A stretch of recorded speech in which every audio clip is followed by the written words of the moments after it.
একদা এক কুকুর ও এক ছাগলের মধ্যে প্রচণ্ড তর্কাতর্কি চলছিল। তর্কটা হচ্ছিল এই নিয়ে যে কার বাচ্চা সহজেই ভূমিষ্ঠ হয়।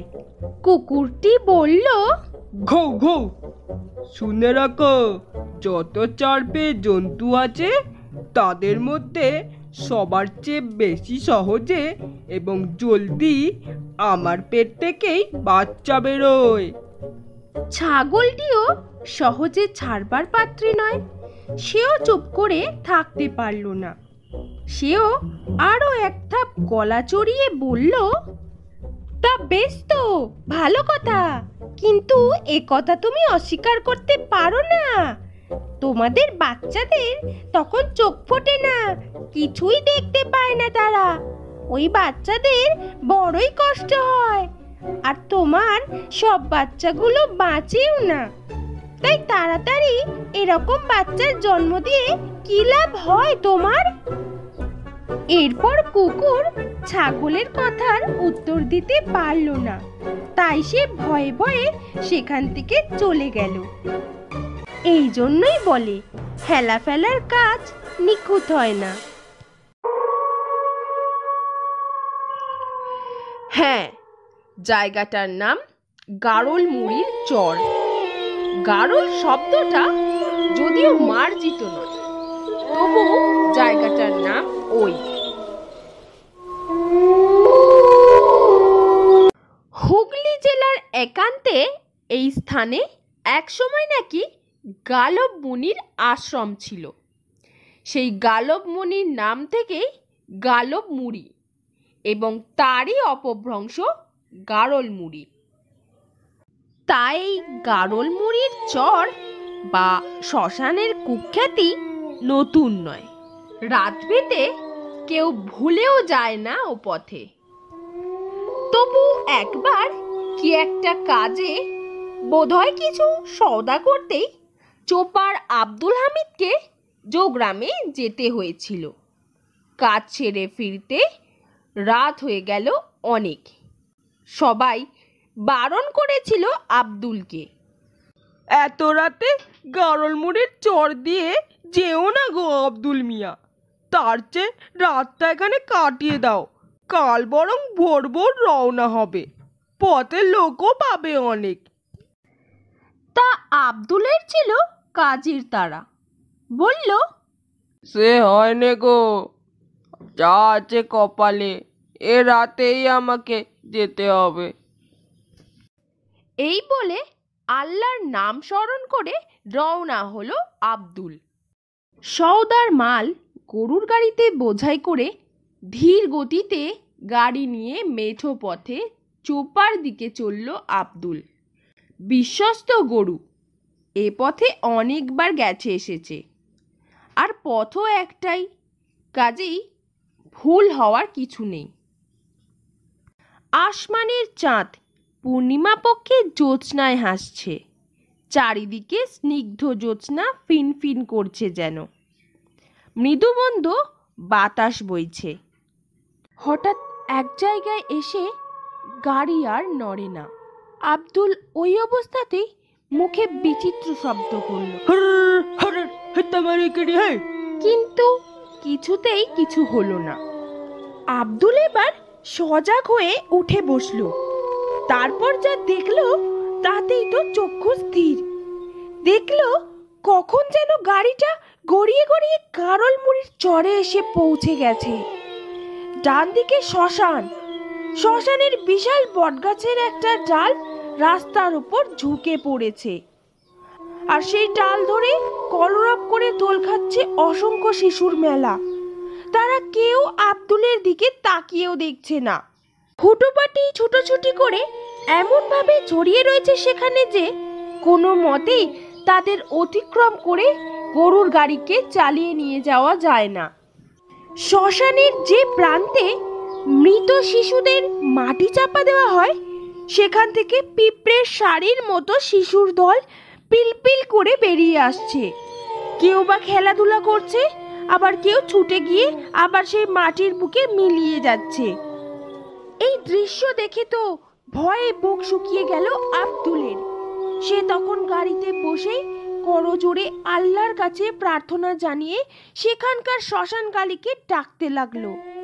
মা, মাগো, আমি যেতে মুসলমান, তুই হিন্দু দেবী, তোর কাছে কি জেতের বিচার আছে? আমিও তোর এক অদম সন্তান, তোর শিশুদের তুই সামাল দে, আমাকে রক্ষা কর মা। আব্দুল কতক্ষণ এইভাবে ডেকেছিল কে জানে। হঠাৎ এক সময় শুনতে পেল শ্মশানের ভেতর থেকে নারী কণ্ঠে কে যেন ডাকলো। ডাকার সঙ্গে সঙ্গে সেই শিশুর দল খেলা ফেলে ছুটে ঢুকলো শ্মশানে। তারপর আধো আলো আধো অন্ধকারে মাটির বুকে মিলিয়ে গেল। আব্দুল দু হাত জড়ো করে শ্মশানকালীর উদ্দেশ্যে প্রণাম করে আবার ফিরে চলল নিজের গ্রামে। এই অলৌকিক ঘটনার কথা সে কখনো ভুলবে না, আর ভুলবে না এখানকার শ্মশানকালীকে। তাই যাতে মুসলমান হয়েও এক ভর্তি অমাবস্যায় গারলমুড়ির শ্মশানকালীকে সে ডালা সাজিয়ে পুজো এনে দিয়েছিল, আর বৎসরান্তে ধান বেচার টাকায় বাঁধিয়ে দিয়েছিল মায়ের মন্দিরের চাতাল।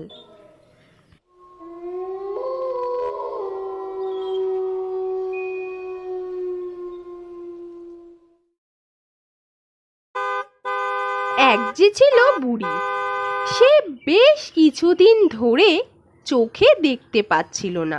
বুড়ির হয়েছিল চোখ খারাপ। তিনি এক চোখের ডাক্তারকে চোখ দেখাতে এলেন। ডাক্তারবাবুকে বললেন, ডাক্তারবাবু, দয়া করে আমার চোখ সারিয়ে দিন। আমার চোখ সেরে গেলে আপনাকে আমি একটা খুব দামি উপহার দেব। আর হ্যাঁ, আমাকে আমার বাড়িতে গিয়ে চিকিৎসাটা করতে হবে।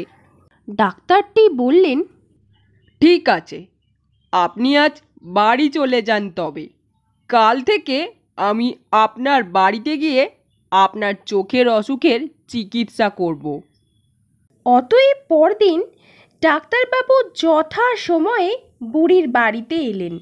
এসে দেখলেন বুড়ির ঘরে নানা মূল্যবান জিনিসে ভর্তি।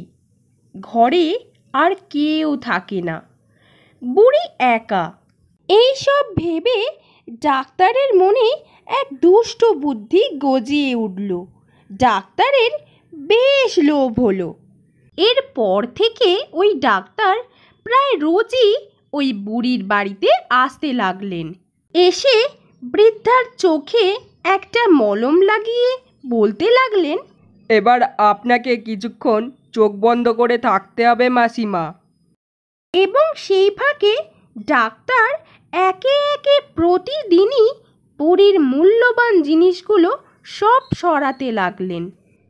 দিনের পর দিন এমনি করেই বুড়ির মূল্যবান জিনিসগুলি সব যখন ডাক্তারের নেওয়া হয়ে গেল, তখন তিনি বুড়িটিকে বললেন, আপনার চোখ এবার সম্পূর্ণ ভালো হয়ে গেছে, এবার আমার বকশিসটা দিয়ে দিন। বুড়িটি বকশিস দিল না এবং কোনো উত্তরও দিল না। ডাক্তার এবার বুড়িটির নামে আদালতে নালিশ করল এবং আদালতে বুড়িটিকে হাজির করালো। বিচারক বুড়িটিকে বললেন, চোখ সেরে গেলে ডাক্তারকে বকশিস দেবেন বলেছিলেন, তা দেননি কেন? বুড়িটি বলল, হুজুর, চোখ তো আমার সারেনি হুজুর, বরং আগের চেয়ে চোখ আমার বেশি খারাপ হয়ে গেছে। বিচারক বললেন, কি করে তা বুঝলেন? বুড়িটি বলল, ডাক্তারবাবু, চিকিৎসা শুরু করবার আগে আমার চোখের অবস্থা এমন ছিল যে আমার ঘরের মূল্যবান জিনিসগুলো বেশ ভালোই দেখতে পেতাম। এখন আমি সেগুলোর একটিও আর দেখতে পাই না। বিচারক সব বুঝতে পেরে ডাক্তারকে কঠিন শাস্তি দিলেন।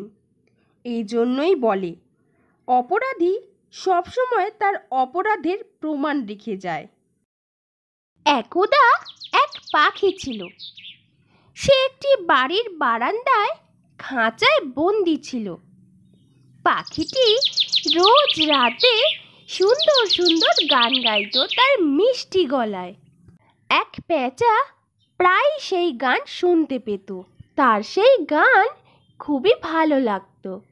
একদিন পেঁচাটি পাখির কাছে এসে বলল, ভাই, রোজ রাতে তুমি গান গাও, তা আমি শুনি, কিন্তু কই দিনে তো একবারও গান গাও না, এরকমটা কেন করো তুমি?